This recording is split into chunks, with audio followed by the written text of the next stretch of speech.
O Império de Névoa. As raízes secretas da coroa britânica. Entre o Mar Cinzento e a névoa eterna, uma ilha despertava. O mundo ainda dormia em guerras tribais, mas ali, nas terras frias da antiga Bretanha, algo invisível começava a pulsar. Era apenas um conjunto de reinos dispersos, aldeias cercadas por florestas e medo. Ainda não havia Inglaterra, havia apenas sobreviventes. E desses sobreviventes nasceria o império que mudaria o destino do planeta. Os cronistas antigos diriam que o começo foi escrito com ferro. No século IX, quando os ventos do norte trouxeram os navios vikings, os saxões se viram diante do abismo. Os invasores queimavam cidades, tomavam terras, profanavam igrejas. A esperança parecia morrer todos os dias. Então, das cinzas, ergueu-se um homem, Alfredo, o Grande. Ele não possuía exércitos imensos nem fortunas, apenas a convicção de que sua gente não podia desaparecer. Refugiado nos pântanos de Somerset, transformou o desespero em silêncio e o silêncio em força. Quando voltou, não era mais um rei derrotado, era o símbolo de uma ideia a unir um povo. No campo de Edington, suas tropas quebraram a fúria viking e selaram o Tratado de Wedmore. Ali, entre a lama e o sangue, nascia o embrião de uma nação. A espada deu lugar à caneta, e o poder aprendeu a se disfarçar de lei. Alfredo reorganizou fortificações, criou escolas, traduziu textos sagrados e ensinou que o domínio não se conquista apenas com lanças, mas com palavras. Aquele que controla a história, controla o futuro. Com o tempo, seus descendentes herdaram não só a coroa, mas o sonho de algo maior. O neto Æthelstan completou a unificação, e em 927 o nome Inglaterra ecoou pela primeira vez. Um nome simples, mas que continha a promessa de eternidade. Nos séculos seguintes, reis e sacerdotes compreenderiam que a força dessa nova Inglaterra residia em dois pilares, a fé e a guerra. Cada cruz erguida nas colinas seria também um estandarte militar, cada sermão pregado uma justificativa divina para dominar. Quando Guilherme o Conquistador cruzou o Canal da Mancha em 1066 e venceu em Hastings, o poder inglês ganhou algo que nunca tivera: disciplina normanda. A espada de ferro foi substituída pela burocracia do controle.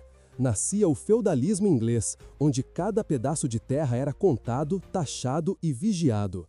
O famoso Domesday Book não foi apenas um registro, foi o mapa da submissão. Mas o domínio sobre a própria ilha não bastava. Henrique II, neto de Guilherme, olhou para o oeste e viu a próxima peça do tabuleiro, a Irlanda.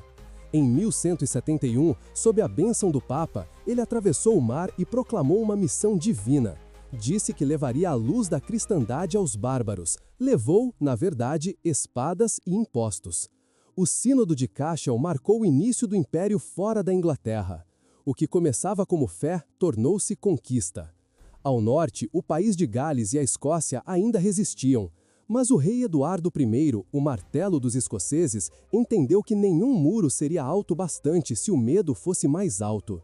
Ele ergueu fortalezas que pareciam nascidas da própria rocha: Caernarfon, Conwy, Harlech.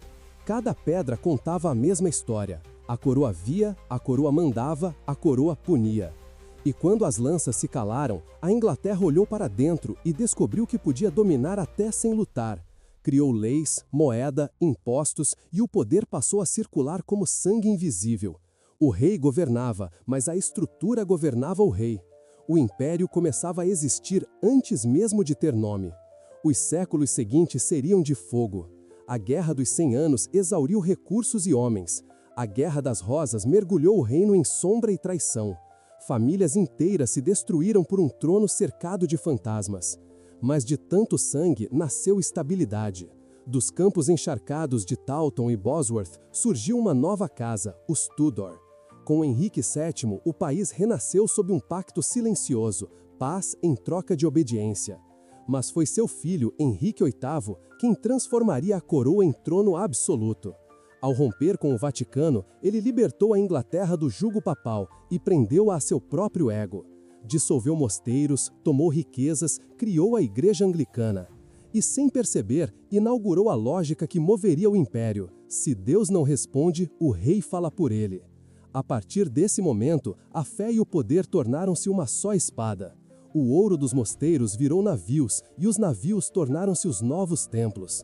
Enquanto o continente ainda queimava em guerras religiosas, a Inglaterra começava a mirar o oceano. Nas feiras de Londres, ações da companhia eram vendidas como relíquias. Cada investidor comprava um pedaço do futuro. Cada navio que partia trazia o destino de uma nação. O Atlântico fervia em disputas, e o Império Espanhol ainda se considerava invencível. Mas o mar pertence a quem o entende. Quando a Espanha lançou sua invencível armada contra a Inglaterra, o céu se fechou. O vento mudou de lado e o fogo desceu sobre as ondas. Drake libertou embarcações em chamas e o oceano se tornou uma muralha de fogo. Os canhões rugiram, o metal retiniu e quando a tempestade caiu, o orgulho espanhol afundou com seus navios. Elizabeth olhou o horizonte e murmurou. Deus soprou e eles se dispersaram. A rainha não apenas venceu uma guerra, ela inaugurou uma era. A partir dali, cada mar se tornaria britânico, cada porto uma semente do império. Mas o ouro que chegava das colônias não vinha sozinho. Nos porões vinham correntes. Homens, mulheres e crianças arrancados da África, vendidos como mercadorias. O império que se erguia sobre a cruz agora caminhava sobre ossos. O comércio triangular entre Europa, África e América transformou o Atlântico num cemitério sem lápides. E ainda assim, o mundo chamava aquilo de progresso. Enquanto o sol nascia sobre o Caribe, nas fábricas da Inglaterra o poder crescia em silêncio. O algodão das plantações, o açúcar das ilhas, o tabaco da Virgínia, tudo era transformado em riqueza. E com a riqueza vinha a arrogância. Os reis mudavam, mas o espírito permanecia. Sob Jaime I e Carlos I, a coroa acreditou-se divina. O parlamento reagiu. A guerra civil dividiu o país e o sangue dos próprios ingleses manchou o trono. O rei foi executado. A cabeça coroada rolou diante da multidão e o império quase desmoronou. Mas um novo nome emergiu. Oliver Cromwell, o puritano de ferro, o general que fez da fé sua espada. Durante anos, a Inglaterra foi uma república. O poder militar substituiu o divino. Mas o destino nunca esquece. O trono retornou com Carlos II e com ele a sede pelo mar recomeçou. No fim do século XVII, a Inglaterra era mais que um reino. Era uma força econômica, uma máquina que usava o comércio como canhão. E cada colônia nova era um elo na corrente. O poder já não precisava conquistar pela espada. Bastava controlar os portos, as rotas e as dívidas. Assim nascia o verdadeiro império. Invisível, eficiente, inevitável. Enquanto o século XVII se apagava, um novo sol se levantava. Londres já não era apenas uma cidade, era o centro do mundo. De suas docas partiam navios para a América, a Índia, a África. De seus bancos saíam empréstimos para reis e exércitos estrangeiros. A coroa já não precisava lutar, ela podia comprar vitórias. E assim, do trono de Henrique às chamas da armada, da fé à pólvora, a Inglaterra completava sua metamorfose. O império que nascera da névoa agora dominava o vento. Mas todo fogo, cedo ou tarde, consome a própria chama. E o que começou com piratas e reis, logo se tornaria algo muito maior e mais perigoso. Porque o império que se ergue sobre o ouro, cedo ou tarde, é devorado pela sombra que o ouro projeta. E nas sombras de Londres, novos nomes sussurravam o futuro. O império e o sangue dos povos. O sol nascia sobre mares que agora falavam inglês. Em cada porto, uma bandeira vermelha tremulava ao vento. Em cada canto do mundo, o rugido dos canhões britânicos se misturava ao som das preces. O século XVIII começava, e com ele o império deixava de ser sonho, tornava-se realidade. Um império onde o sol nunca se punha, mas onde a sombra nunca se dissipava. Da Índia às Antilhas, das costas africanas ao Canadá, o domínio britânico se espalhava como uma maré invisível. Navios cruzavam os oceanos carregando ouro, especiarias e corpos. O comércio era a nova religião e a Companhia das Índias Orientais o novo templo. Lá, generais vestiam ternos e banqueiros davam ordens a exércitos. Os soldados lutavam por contrato e a bandeira inglesa tremulava sobre tronos estrangeiros. Em Calcutá, o nome de Robert Clive se tornaria sinônimo de império. Um homem que, sem título real, derrotou exércitos de reis e governou territórios inteiros. Quando Clive venceu a Batalha de Plassey em 1757, ele não apenas conquistou uma cidade, conquistou um continente. Daquele campo de batalha nasceu o domínio britânico sobre a Índia, e de cada vitória britânica brotava uma ferida no mundo. As colônias eram chamadas de posses, mas possuíam algo mais precioso que o ouro: vidas humanas. Milhões de indianos, africanos e asiáticos foram transformados em números, em estatísticas, em engrenagens de uma máquina que nunca parava. No coração de Londres, o luxo florescia. As ruas se enchiam de cafés, teatros e academias. A cidade respirava poder, mas sob o mármore das mansões havia o sussurro do sofrimento. Cada xícara de chá inglês era adoçada com o açúcar cortado por mãos escravizadas no Caribe. Cada terno elegante costurado com algodão plantado sob o sol das Índias. O império vestia seda, mas cheirava a sangue. Ao mesmo tempo, a América, aquela mesma que nascera do sonho inglês, começava a se revoltar. Os colonos não queriam mais pagar impostos a um rei distante. Quando gritaram por liberdade, o império respondeu com pólvora. As guerras da independência americana foram o primeiro espelho rachado do poder britânico. Em 1776, a coroa perdeu suas 13 colônias. O império sangrou, mas não morreu. Porque o império não se mede por terras, e mede-se pelo controle do tempo. E enquanto a América se libertava, o resto do mundo se curvava. No final do século XVIII, Londres se tornara o coração financeiro da terra. O Banco da Inglaterra batia como um coração mecânico que alimentava guerras e revoluções. Napoleão dominava a Europa, mas os mares ainda pertenciam à coroa. Enquanto os exércitos franceses marchavam, os navios britânicos bloqueavam portos, controlavam rotas e estrangulavam economias. Foi o mar, não o exército, que salvou a Inglaterra. Em Trafalgar, o almirante Nelson enfrentou a frota franco-espanhola. Os canhões rugiram sobre uma tempestade de fumaça e fogo. Quando a batalha terminou, Nelson estava morto, mas sua vitória era eterna. O império dominava os mares. Com Napoleão derrotado, o século XIX amanheceu como a era da supremacia britânica. A Revolução Industrial transformou o país em uma fábrica colossal. O carvão movia o ferro movia o trem e o trem movia o mundo.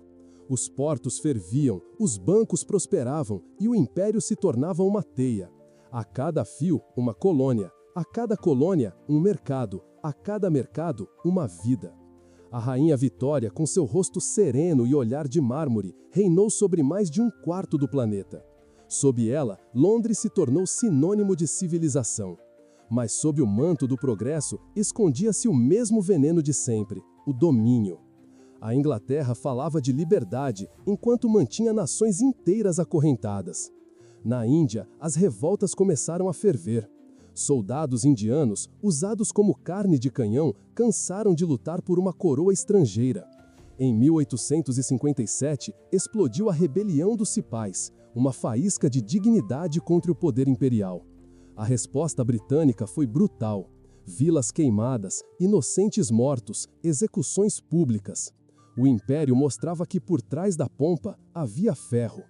Mas não era apenas a Índia que sangrava.